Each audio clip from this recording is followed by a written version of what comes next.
आज हम chapter 2 start करने जा रहे हैं, that is relations and functions. So relation and function chapter जो है ये बहुत इंपॉर्टेंट है। ओके, ये क्या बोल रहा है इसमें देखो, चैप्टर 1 में जो हमने सेट्स पढ़ा था उसके आगे हम इसकी कंटिन्यूएशन करेंगे। ठीक है, सेट्स में हमने पढ़ा था कि सेट्स एक well defined collection of objects होते हैं, उसके ऑपरेशंस हमें यूनियन इंटरसेक्शन वाले वगैरह सारे आते हैं, राइट। अब रिलेशन एंड फंक्शंस उसी के आगे हम कंटिन्यू करेंगे। तो ये क्या बोलता है चैप्टर, इसमें सबसे पहले कार्टेशियन प्रोडक्ट ऑफ सेट्स ये देखते हैं हम क्या होता है। ठीक है, तो फर्स्ट मेरा जो टॉपिक है that is Cartesian product of sets.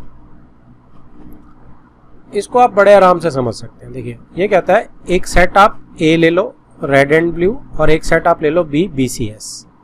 ठीक है जी, मैं आपको इससे भी सिंपल एग्जांपल देता हूं।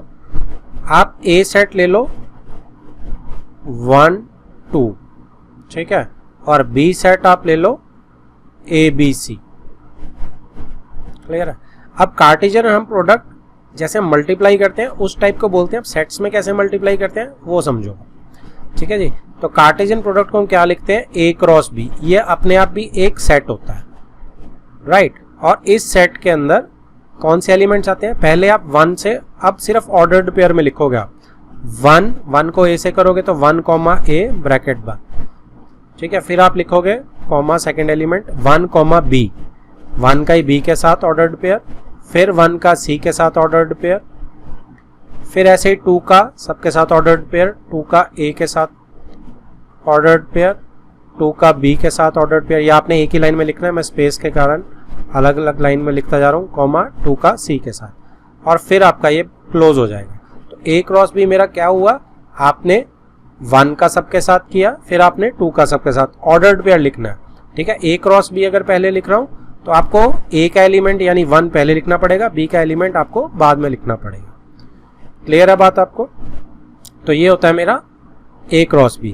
अब इसमें एलिमेंट्स कितने आएंगे NA क्रॉस B में, NA क्रॉस B में एलिमेंट्स आएंगे जितने आपके NA में थे। देखो 2 एलिमेंट A में थे, 3 एलिमेंट B में थे, तो इन दोनों को मल्टीप्लाई कर दूं 2 × 3 6, तो आप देख सकते हो कि 6 एलिमेंट, क्योंकि 6 ही ऑर्डर्ड पेयर बन रहे हैं मेरे इसके अंदर एलिमेंट्स। दैट मीन्स इसके अंदर NA जितने एलिमेंट A में मल्टीप्लाई बाय NB कर दूं उतने ही एलिमेंट्स इसके अंदर रहते हैं, यानी कि 3 × 2 6। क्लियर है। यही चीज इसने एग्जांपल में यहाँ लेफ्ट में समझाने की कोशिश करी है। वो क्या बोल रहा है कि आप A को रेड ब्लू ले लो, B को आप BCS ले लो। ओके, तो आप A क्रॉस B करोगे वो क्या आएगा, रेड इंटू B, रेड का ही C के साथ, रेड का ही S के साथ। ठीक है, फिर उसका ब्लू का ऑर्डर्ड पेयर B के साथ, ब्लू का ऑर्डर्ड पेयर C के साथ, एंड ब्लू का ऑर्डर्ड S के साथ। इसने अभी पूरा नहीं बताया है, आगे चल के बताएगा। ये सेट बनेगा and that is known as A cross B is equal to. तो ये मेरा कार्टेशियन प्रोडक्ट होता है। सो डेफिनेशन अब हमें बड़े आराम से समझ आएगी जी। और डेफिनेशन क्या बोलती है, definition is saying given to non empty sets, non empty होने चाहिए sets, P and Q, the Cartesian product P cross Q is the set of all ordered pair. तो ये इंपॉर्टेंट आ गया word, set of all ordered pairs. ठीक है, of elements from P and Q। तो इसको लिखेंगे ऐसे कि P cross Q is equal to P ordered pair लिख दिया P comma Q such that P belongs to P and Q belongs to Q। तो ये मेरी P क्रॉस Q की डेफिनेशन हो गई। ठीक है जी। अब वो क्या बोलता है, क्योंकि उसने नॉन एम्प्टी सेट्स बोले थे कि इफ आइदर P और Q इज नल सेट। ठीक है, तो इसकी इक्विवेलेंट हम कर सकते हैं कि अगर P या Q अगर नंबर्स होते हैं, मेरे रियल नंबर्स होते हैं, इनमें से कोई सा एक 0 होता है तो प्रोडक्ट 0 आता निकल के। उसी की एनालॉजिकली यहाँ पे ट्रू हो रही है कि P और Q में से कोई सा एक भी अगर नल सेट आ गया या एम्प्टी सेट आ गया तो P cross Q will also be empty set, that is P cross Q is 5। ठीक है जी, क्लियर है। रिमार्क्स की एक लाइन देखो, ये बहुत ही इंपॉर्टेंट है कि 2 ऑर्डर्ड पेयर्स इक्वल कब होते हैं, if and only if the corresponding first element are equal and second elements are also equal. कहने का मतलब क्या है कि 2 ऑर्डर्ड पेयर मेरे इक्वल तब होंगे जैसे 1, 2 अगर ऑर्डर्ड पेयर है, ये हमेशा 1, 2 के ही बराबर रहेगा। ऐसा नहीं हो सकता ये 2, कॉमा 1 के बराबर रहेगा। ठीक है जी। तो अगर इसको वेरिएबल्स में लिखेंगे तो a comma be ordered pair बराबर तब रहेंगे अगर x कॉमा वाई के बराबर हो गया, तो यानी कि x is equal to a होगा और y is equal to b होगा, ओनली तभी ये बराबर हो सकते हैं ऑर्डर्ड पेयर। सेकेंड रिमार्क में देखो क्या बोल रहा है, if there are p elements in a and q elements in b। ठीक है, p एलिमेंट्स इन a मतलब na is equal to p हो गया और q एलिमेंट्स इन b मतलब nb आपका q होगा। Then there will be p q elements in A cross b, मैंने आपको ऊपर बता ही दिया था। तो एन ए क्रॉस बी में कितने एलिमेंट्स होंगे, पी क्यू होंगे। ठीक है जी, ये हमने कर लिया था। तो थर्ड इंपॉर्टेंट है ये सब आपको याद रहना चाहिए। Third is if A and B are non empty sets and either A or B is infinite set. ठीक है जी, किसी कोई ए या कोई बी उनमें से कोई इनफाइनाइट सेट है, then so is a cross b. तो ए क्रॉस बी भी इनफाइनाइट सेट हो जाएगा। कहने का मतलब क्या है कि ए अगर सपोज मेरा 1 2 है, लेकिन बी जो है मेरा, मैं पूरे नेचुरल नंबर ले लेता हूँ 1 2 3 और 3 डॉट है, तो अब आप कैसे बनाओगे सेट ए क्रॉस बी? जब बनाओगे तो जब आप पहला एलिमेंट ही लिखने लगोगे तो 1,1 डाल लोगे, 1,2 डाल लोगे, 1,3 डाल लोगे, इसके आगे एंडलेस जाएगा, 1 ही एंडलेस चला जाएगा, 2 और 3 की तो बात ही नहीं। तो इसका मतलब अगर कोई सा एक सेट भी इनफाइनाइट हो गया तो ए क्रॉस बी में भी कितने एलिमेंट होंगे, उसमें भी इनफाइनाइट एलिमेंट्स होंगे, वो भी इनफाइनाइट सेट होगा।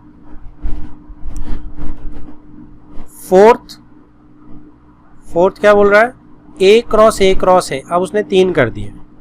ठीक है, तो वो कहता है ए क्रॉस ए भी ए बी सी होगा। अब इसने ऑर्डर्ड पेयर 3 कर दिए और ए बी सी इस केस में तीनों ए को ही बिलोंग करें क्योंकि ए क्रॉस ए है।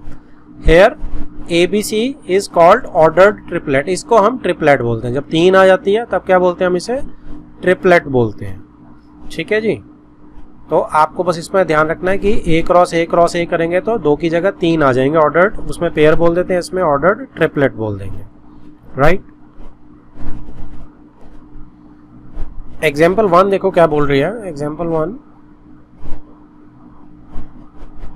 ये कह रही है if x plus 1 comma y minus 2 is equal to 3,1 find the values of x and y। आपको x एंड y की वैल्यू निकालनी है। तो अब ये इक्वल टू दे रखा है, ऑर्डर्ड पेयर, पहली प्रॉपर्टी लगी। ऑर्डर्ड पेयर इक्वल कब होंगे, जब x प्लस 1 3 के बराबर होगा और जब y माइनस 2 1 के बराबर होगा। बस वहां से x आ गया देखो, और y माइनस 2 1 से y 3 आ गया। तो ये इतना सिंपल था, पहली प्रॉपर्टी हमारी वेरीफाई करता। एग्जाम्पल 2 क्या बोल रही है, if P is equal to a b c, ये उसने P सेट दे दिया, and Q is equal to R, form the sets P cross Q and Q cross P। वो आपको दोनों बताना चाह रहा है। देखो, जब आप P क्रॉस Q बनाओगे तो आप A के साथ करोगे, A के साथ आप R का बनाओगे, फिर आप B के साथ R का बनाओगे, फिर आप C के साथ R का बनाओगे। ठीक है, ये P क्रॉस Q में हमें दिख रहा है AR, BR और CR। राइट। जब आप लेकिन Q क्रॉस P का बनाओगे तो चीजें थोड़ी सी अलग हो जाएंगी। और Q क्रॉस P में आप क्या बनाओगे, R को पहले रखोगे अब आप, क्योंकि Q पहले है तो R पहले रहेगा। तो R अगर पहले रहेगा तो R A बनेगा, R B बनेगा, R C बनेगा। तो Q क्रॉस P में हम देख सकते हैं R A, R B, R C। ठीक है, तो अब ये देखो ऑर्डर्ड पेयर AR RA के बराबर नहीं होता, AR RA के बराबर नहीं होता, हमने ये देखा है। ऐसे ही सारे BR RB के बराबर नहीं है, CR RC के बराबर नहीं है। तो ऑर्डर्ड पेयर जब मेरे बराबर नहीं है तो P cross Q Q cross P के बराबर हो ही नहीं सकता। तो दैट मीन्स ये बड़ी इंपॉर्टेंट प्रॉपर्टी है कि P क्रॉस Q कभी भी Q क्रॉस P के बराबर नहीं हो सकता। इसको आप सिंपली अगर रिकॉल करेंगे, जो हम कार्टेशियन सिस्टम करते हैं उसमें अगर मैं आपको एक पॉइंट देता हूँ 4,3, क्या वो 3,4 के बराबर होता है? नहीं होता है। ठीक है, तो वहां से भी एक एनालॉजी ड्रॉ होती है। ठीक है, तो इसका मतलब P cross Q is not equal to Q cross P। Example 3 क्या कह रही है, let A is this set, B is this set, C is this set, find A cross B intersection C। तो आप देखो उसने मिक्स कर दिया। तो B इंटरसेक्शन C जब आप करोगे तो B और C में कॉमन क्या है, कुछ भी नहीं है, 4 है। तो 4 के साथ आप क्रॉस करना है 1 2 3 को बस। आपने देखो सोल्यूशन बी क्रॉस सी को, बी इंटरसेक्शन सी जो है वो 4 था सिर्फ, और ए पूरा का पूरा 1 2 3 है, तो उसने 1 के साथ 4 लगा दिया, 2 के साथ 4 लगा दिया और 3 के साथ 4 लगा दिया, सिंपल। ठीक है जी। सेकंड पार्ट में देखो क्या बोल रहा है, आप ए क्रॉस बी को पहले करेंगे इंटरसेक्शन, फिर ए क्रॉस सी को करेंगे। तो मतलब ए क्रॉस बी और ए क्रॉस सी पहले निकाल लो, फिर उनकी इंटरसेक्शन करो। तो ये भी इंटरेस्टिंग है। देखो ए क्रॉस बी जब आप करोगे तो आपको आता है ए बी की कर लेंगे आप, 1 के साथ 3 4 पूरा करेंगे, 2 के साथ 3 4 करेंगे और फिर 3 के साथ 3 4 करेंगे।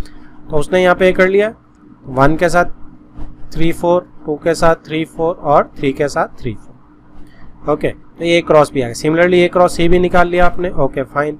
उसके बाद आपने इंटरसेक्शन करनी है, इनके इंटरसेक्शन निकालना। दोनों में कॉमन क्या है, देखो 1 4 कॉमन है दोनों में। ठीक है जी। 2 3 नहीं है, 2 4 कॉमन है दोनों में, 3 4 कॉमन है दोनों में। तो 3 चीज़ें कॉमन आ रही है, तो इंटरसेक्शन में मेरी ये तीनों चीज़ें 1 4 2 4 और 3 4 आ गई। राइट। अब आप देखो बड़ा सिंपल सा है, फर्स्ट प्रॉपर्टी पे वापस ध्यान दो और सेकंड प्रॉपर्टी पे ध्यान दो, दोनों के आंसर बिल्कुल सेम है, 1 4 2 4 3 4। इसका क्या मतलब है, इसका मतलब फर्स्ट जो है वो इक्विवेलेंट फॉर्म है सेकंड की, यानी कि आपका जो ये क्रॉस है देखो डिस्ट्रीब्यूट हो रहा है बड़े आराम से। तो ये प्रॉपर्टी हम याद रख सकते हैं। ठीक है। सिमिलरली थर्ड और फोर्थ में भी देखो वो क्या बोलने की कोशिश कर रहा है कि ए क्रॉस बी यूनियन कर रहा है, और फोर्थ में वो बोल रहा है ए क्रॉस बी को डिस्ट्रीब्यूट कर रहा है यूनियन के साथ। तो इसमें भी देख लेते हैं सेम आंसर आ रहा है कि नहीं। तो थर्ड को उसने क्या किया, यूनियन निकाल ली, फिर उसने क्रॉस कर लिया ए के साथ बी यूनियन सी को, तो ये लंबा सा आंसर आ गया। फोर्थ पार्ट में उसने क्या किया, पहले दोनों क्रॉस कर लिए फिर यूनियन करेगा, तो उसमें भी ये लंबा सा आंसर आ गया। तो देखो आंसर बिल्कुल सेम है, बिल्कुल सेम है। तो दैट मीन्स ये भी अलाउड है, क्रॉस इंटरसेक्शन में भी डिस्ट्रीब्यूट कर जाता है और क्रॉस मेरा यूनियन में भी डिस्ट्रीब्यूट करता है। दोनों से हमारे को क्लैरिटी आ गई है। एग्जाम्पल 4 देखो क्या बोल रही है, if P is equal to this set form the set P cross P। अब ये वो उस प्रॉपर्टी वाला आ गया कि P क्रॉस P कैसे आपका आएगा। ठीक है जी। तो ये बड़ा ही सिंपल है। देखो ये सिंपल कैसे, इसको कॉपी करते हैं अपने उधर और उसको करने की कोशिश करते हैं।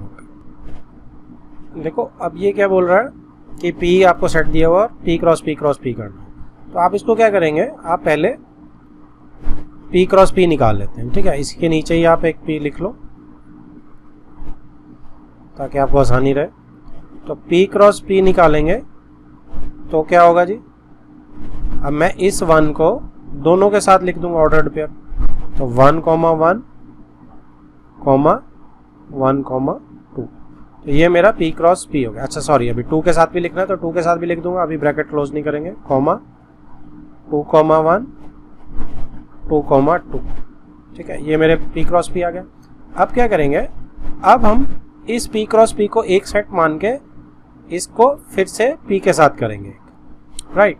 तो अब आप जिस मर्जी को ले लो, आप P को पहले मल्टीप्लाई करना है तो कैसे करेंगे हम इसे, अब इस 1 को मैं जब इसके साथ ऑर्डर्ड पेयर बनाऊंगा तो क्या आएगा, 1 1 1, फिर मैं इसके साथ बनाऊंगा तो क्या आएगा 1 1 2, फिर 1 को मैं 2 1 के साथ करूंगा तो 1 2 1, फिर मैं 1 को इस 2 के साथ करूंगा 1 2 2।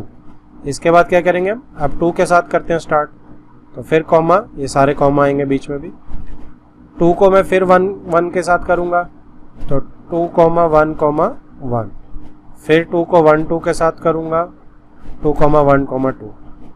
इसके बाद मैं नीचे यहाँ लिख रहा हूँ कॉमा डाल के, वहाँ पे स्पेस कम है, 2 2 1 और 2 2 2। तो ये मेरा सेट P क्रॉस P बन जाएगा। तो यहाँ पे एग्जाम्पल 4 में समझ आ गई। एग्जाम्पल 5 देखो, if R is the set of all real numbers. अब उसने R को क्या बोला है, set of all real numbers. What do the Cartesian product R cross R and R cross R क्या बनता है। तो देखो R क्रॉस R क्या बनेगा, अगर सेट ऑफ रियल नंबर्स हैं तो सेट ऑफ रियल नंबर्स में आपका r क्रॉस r कोई भी बन जाएगा। x y ले लो, अगर आप इसमें से x उठाओ पहले में से, इसमें से y उठाओ, है ना, 1,1 1,2 इस टाइप से, कुछ इस टाइप से आएंगे ना रियल नंबर्स हैं, 2,3 इस टाइप से। तो ये वही आ गया, कोऑर्डिनेट सिस्टम आ गया आपका 2 डायमेंशनल प्लेन का। और 3 वाला आप उठाएंगे तो आपका कुछ ऐसे बन जाएगा 1,2,3, ठीक है जी। यानी कि मैं इसको एक x, y, z बोल सकता हूँ ऑर्डर्ड पेयर में। तो ये आपका 3D है। This is your 2 dimensional plane and this is your 3 dimensional plane. तो ये आप पढ़ेंगे इस साल 3 डायमेंशनल प्लेन, ठीक है। तो इसमें देखो क्या लिखा है, the Cartesian product r cross r represents x y ordered pair, x and y belongs to real number which represents the coordinates of all the points in 2 dimensional space, and the Cartesian product r cross r, ठीक है जी, x y z ले लिया उसने यहाँ पे, represent the coordinates of all the points in 3 dimensional space, वही जो हम बात कर रहे थे। Example 6, if a cross b, ये दे रखा है इसने a क्रॉस b पूरा सेट दिया हुआ ऑर्डर्ड पेयर में, देखो, then find a and b। This is easy. अब a आपको पता है पहले वाले एलिमेंट होंगे, p को रिपीट नहीं करूंगा मैं, m, तो a मेरा क्या हो गया, pm, right, a set of first elements, और b क्या हो गया, सेकंड एलिमेंट्स, q r फिर रिपीट हो रहे हैं, q r। तो ये सिंपल सा क्वेश्चन। नेक्स्ट इज एक्सरसाइज 2.1, क्या बोलती है, आसान सी है। First question, if this ordered pair is equal to this ordered pair find the values of x and y। तो ये तो बड़ा ही सिंपल सा है कि आप x plus x over 3 plus 1 को 5/3 के इक्वल डाल दो, तो आप इधर 1 माइनस कर दो, तो x/3 इज इक्वल टू 2/3 आ जाएगा, ठीक है जी। एलसीएम ले लिया मैंने, 3 कैंसल आउट, तो x इज इक्वल टू 2 आएगा। सिमिलरली आप y भी फाइंड आउट कर सकते हो, y minus 2/3 is equal to 1/3, y is equal to 3/3, 1 हो जाएगा। So x is 2, y is 1। Second question,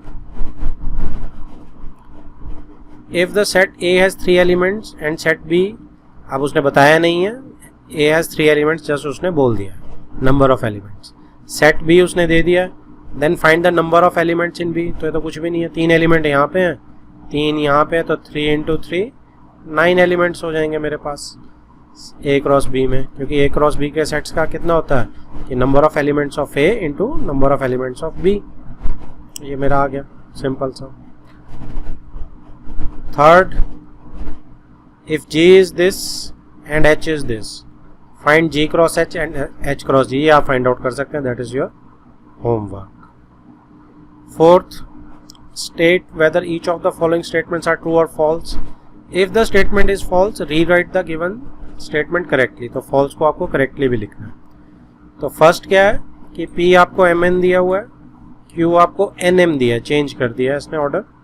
Then P cross Q is, P cross Q क्या होगा, M को पहले मैं n के साथ लिखूंगा, ठीक है, फिर मैं M को M के साथ लिखूंगा, तो इसने जो लिखा नहीं है, तो कंप्लीट मेरा P क्रॉस Q क्या होगा, पहले मैं mn लिखूंगा, फिर मैं m लिखूंगा, फिर मैं इस m को करूंगा n के साथ, तो n आएगा और n m आएगा। तो ये मेरी करेक्ट है, आंसर इसका जो है वो फॉल्स है, और करेक्ट हमने ये दे दिया, false, correct is this. Second में क्या बोल रहा पार्ट में, सर फिर से बताना सर, वो आवाज नहीं आ रही थी। देखो बेटा, उसने कहा है कि इफ P और Q ये दिए हुए हैं, आपको P क्रॉस Q उसने दे दिया, बस क्रॉस चेक करना था, हमारा ये आ रहा है, इसका ये आ रहा है, तो फॉल्स हो गया आंसर। सेकंड में पार्ट में, if A and B are non empty sets, non empty sets हैं, then A cross B is a non empty set of ordered pair XY such that X belongs to A and Y belongs to B। ठीक है, तो ordered pair XY अगर वो लिख रहा है तो X पहला, क्योंकि A क्रॉस B है, X A को ही बिलोंग करेगा और Y B को ही बिलोंग करेगा। So this is true, just उसने डेफिनेशन ही दी थी यहाँ पे। Third part, if A is this set, B is this set, then A cross B intersection phi. अब B की इंटरसेक्शन फाई के साथ करोगे तो B ही आ जाएगा, है ना, तो बी आ जाएगा, तो ए क्रॉस बी करूंगा तो 5 क्यों आएगा, ये फॉल्स है। फॉल्स इसलिए है, सॉरी मैंने गलत कर दिया, ट्रू है ये, क्योंकि बी वो यूनियन मान के चला गया मैं, बी इंटरसेक्शन 5 जो है दैट इज 5, क्योंकि बी की आप इंटरसेक्शन 5 से करोगे तो 5 आ जाएगा। ए को मैं मल्टीप्लाई 5 के साथ करूंगा तो 5 आएगा, this is true. Fifth question, if a is equal to -1 1, ठीक है, फाइंड ए क्रॉस ए। अब ये आप अपने आप करेंगे, ठीक है, ये आपका होमवर्क है, जैसे मैंने एग्जाम्पल में आपको बताया था एक, सेम वही। Sixth, if a cross b is equal to this, तो ये ए क्रॉस बी पूरा सेट दिया, फाइंड ए एंड बी, तो ये भी आसान है, पहला एलिमेंट आपका ए में आता है, रेपिटेशन नहीं लेंगे, ए मेरा ए बी हो जाएगा, ठीक है, और बी मेरा क्या होने वाला है, सेकेंड एलिमेंट देख लो, एक्स वाई, तो एक्स वाई रेपिटेशन हम नहीं लेंगे, simple. Seventh, let x is equal a is equal to this, b is equal to this and c is equal to this and d भी है। verify that, अब ये verification क्या simple आप कर सकते हैं, that is your homework, ठीक है जी, क्योंकि आपको वही प्रॉपर्टी जो उसने वहां मांगी थी इंटरसेक्शन के साथ देखो वही कर रखी है। सेकंड है, फर्स्ट पार्ट आप बड़े आराम से कर सकते हो। Second is a cross c is subset of b cross d, subset आप चेक कर लेना, b क्रॉस d का a क्रॉस c से कोई है, b क्रॉस d देखो क्या होने वाला है, 1 का 5 6 7 8 के साथ करोगे, 2 का 5 6 7 8 के साथ, 3 का 5 6 7 8 के साथ, 4 का 5 6 7 8 के साथ। a का क्या करेंगे आप, 1 का c नहीं है जी, a 1 5 बिल्कुल है, ठीक है, 1 6 बिल्कुल है, 2 5 बड़े आराम से निकल गया, आप होमवर्क है आपके लिए, चेक करो, यह सारा मेरे हिसाब से answer.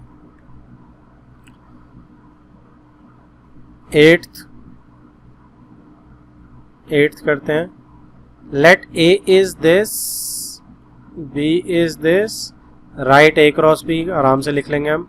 How many subsets will a cross b have, आप ए क्रॉस बी लिख लेंगे, जितने एलिमेंट्स उसके आएंगे उसकी 2 raise to power that subsets होगा, तो इसको बिना आप ए क्रॉस बी निकाले भी कर सकते हैं, और that would be A smarter way.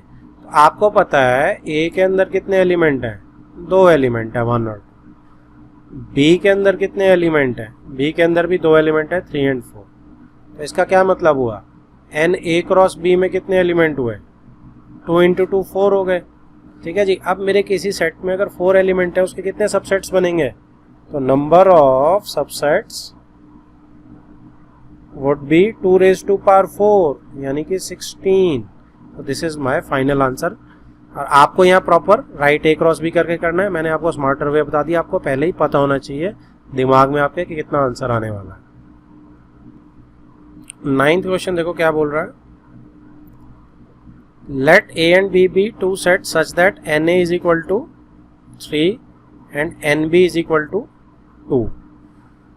If x1 y1 ये सारे दिया ऑर्डर्ड पेयर उसने are in A cross B, A cross B के अंदर ये हैं सारे, ठीक है जी। Find A and B, A को फाइंड करना और बी को फाइंड करना है, what where x y Z are distinct element, सब अलग अलग है।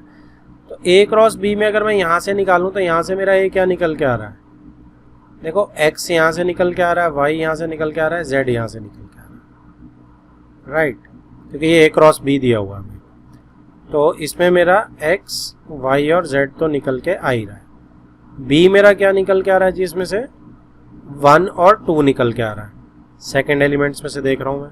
अब उसने बोला क्या Na3 है, तो हमारा बिल्कुल ठीक आ रहा है, Nb2 है तो ये भी हमारा बिल्कुल ठीक आ रहा था। तो सिंपल सा क्वेश्चन था, फाइंड ए एंड बी, कुछ भी नहीं था इसमें। तो 10th क्वेश्चन क्या बोल रहा था, Cartesian product A cross A has 9 elements. तो इसके अंदर अब ए क्रॉस ए है, ध्यान रखेंगे हम, सेम एलिमेंट सेट्स, 9 एलिमेंट्स है इसके अंदर। अमंग विच आर फाउंड, उनमें से कुछ हैं -1 0 एंड 0 1, ठीक है। Find the set A and the remaining elements of set A cross ए। तो ए भी ढूंढना है हमने और ए क्रॉस ए भी ढूंढना है। तो ए क्रॉस ए से मुझे यहाँ पे जो मिल रहा है तो यहाँ पे मुझे जो ए मिल रहा है वो क्या मिल रहा है,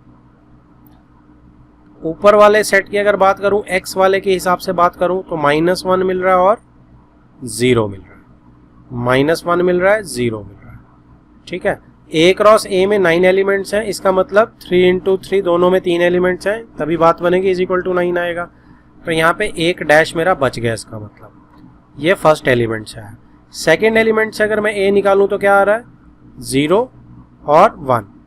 ठीक है, तो सेकेंड एलिमेंट से अगर मैं ए निकाल रहा हूँ जो मल्टीप्लाई का बन रहा है तो 0 आ रहा है और 1 आ रहा है, यहाँ पे एक डैश और बच रहा है। तो इसका मतलब दोनों ए तो एक ही है, तो फाइनल ए मेरा इन दोनों को कंबाइन करके क्या बनने वाला है, मेरा ए बनने वाला है जी -1, 0 और 1। तो पहली चीज़ तो मेरी आ गई। अब आपको रिमेनिंग एलिमेंट्स ए के निकालने हैं, वो आप बड़े आराम से निकाल सकते हो। आपने ए क्रॉस ए ही निकाल लो आप, तो -1, 0, 1, राइट। और अब अभी ए क्रॉस ए नहीं लिख रहा हूँ मैं 2 बार ए ही लिख रहा हूँ, पहले एक के नीचे एक, उससे मुझे देखने में इजी होता है। अब मैं ए क्रॉस ए निकाल रहा हूँ, तो पहले मैं -1 को सबके साथ लिख दूंगा, फिर मैं उसके बाद कॉमा बीच में भी लगाने हमने, फिर मैं 0 को सबके साथ लिख रहा हूँ,